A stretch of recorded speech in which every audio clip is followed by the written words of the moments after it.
Pacific Surfliner. Few things in life fit their names so well. On board this train, skimming the ocean side, two young men are settling in for the trip of a lifetime. We're first heading to San Francisco, then over to Salt Lake, then to Denver, Chicago, brief trip up to Milwaukee. Eric Hall and Drew McCrary are traveling across the country and back by train. Why would they choose to spend 170 hours on trains? Well, you just kind of get on and go. And they have a lot of choices about where to go.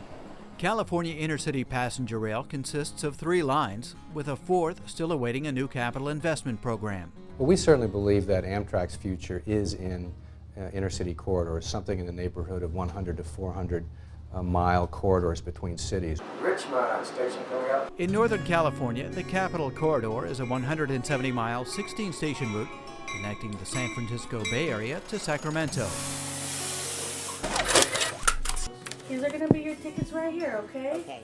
And in the Central Valley, the San Joaquins link communities like Merced here, as well as Bakersfield, Fresno, and Hanford to the San Francisco Bay Area and to Sacramento. The Pacific Surfliner cruises along a 350-mile southern stretch that includes both breathtaking coastal scenery and the traffic-choked congestion of the Los Angeles-San Diego metropolis. The Low Sand Corridor itself takes about 1 traffic lane off the freeway currently, and that's the equivalent of 1 full traffic lane from LA to Ventura County. These lines unite about 80% of the state's populated areas, and ridership is thriving. We're almost too popular. We're ordering additional rail cars because we've almost got standing room only on some trains.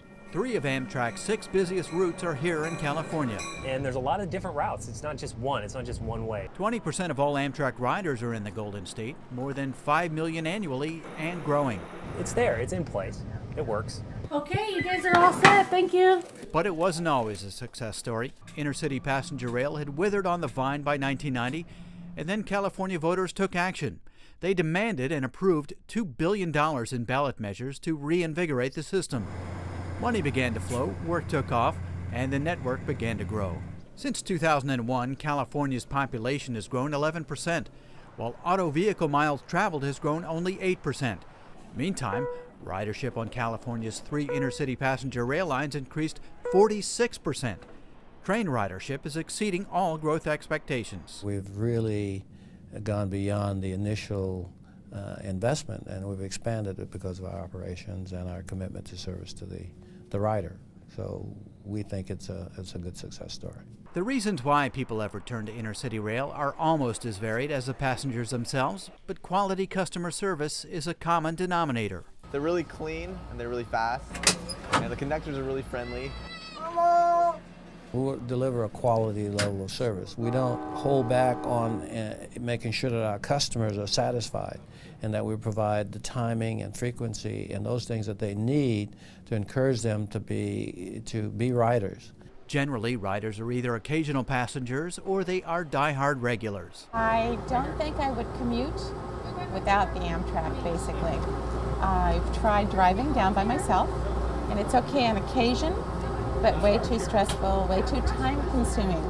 What I've discovered is I thoroughly enjoy the time that I get to work. Even the nose-to-grindstone regular business travelers aren't all work and no play. Many simply socialize.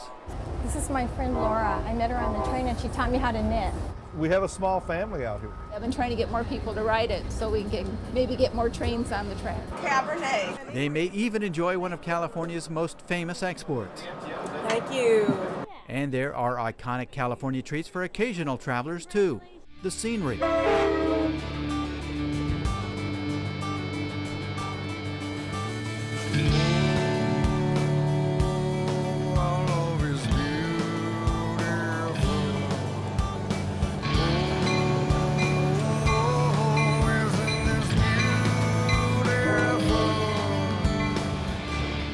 The time to relax with friends and family without gripping a steering wheel.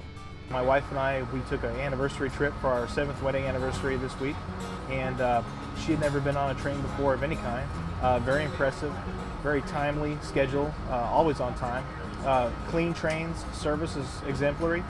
A really enjoyable experience, and it beats the heck out of driving. Some of the sights and pleasures that you can engage while traveling on the interstate system of Amtrak is just a phenomenal opportunity for families to improve the quality of their lives.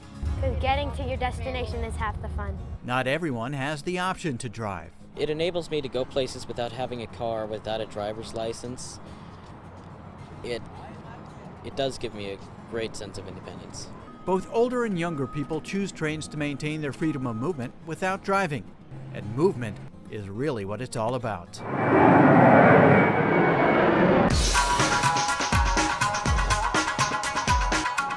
Trains won't unclog the jammed arteries of California cities, but they can help slow the growth of traffic congestion. Well, I think it's fairly obvious that we're not going to be able to pave our way out of this congestion problem we have statewide. It's so important in California, and especially with California's growing population, that we find alternatives to automobiles so that we can enhance the air quality in our state. We want to get automobiles off of the road, reduce the global warming. So it's crucial that we get a source of fund, capital dollars from the state, one that we can rely on, and we will grow this system to meet the governor's mandate that we reduce CO2 emissions. Passenger rail is also a greener way to go. Because if you're driving a car, it might be like or an SUV, they're huge things and there's usually only 1 or 2 people in it. But if you take a train, it's pretty big and there's tons of people in it. They're more efficient than cars in my belief because they're moving more people and producing cleaner emissions than the cars. The train beats the car every time. Remember Eric and Drew? With gas prices what they are today, it just seems like a more economical route. They were able to budget their trip based on train fares and stick to a timetable. That I can actually know approximately when I'm going to get there. And, you know, I could be driving along fine on the highway, and then all of a sudden I hit traffic, and there goes my day. I could miss a meeting. Gotta go! For all these reasons, ridership on the state's intercity trains has more than doubled since 1990. Without improvements funded by one-time voter-approved bond measures, this growth would not have been feasible. But relying upon voters to provide a stable source of funding is risky at best. You have a lot to offer. I mean, I don't know who we need to call legislation, but let's get them, because I'll fight for it.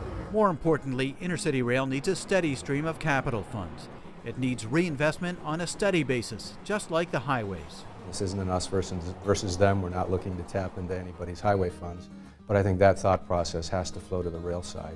And today we just see the tip of the iceberg of the demand. We are at our limit now, and we need to have additional flow of capital in order for us to continue to grow.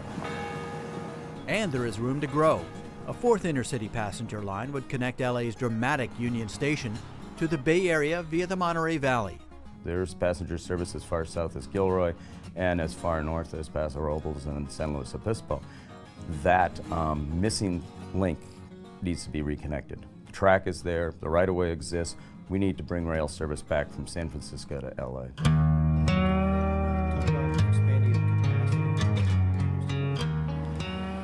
The earlier faith in and commitment to California's intercity rail system has paid off. Enjoyed your trip today. Appreciate your patronage and hope to see you again soon. Consider Eric and Drew and where they've been able to travel.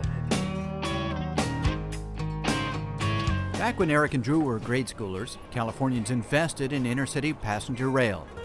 Will the children of these young men one day have the same choice to travel California by train? The answer may depend on what we do today.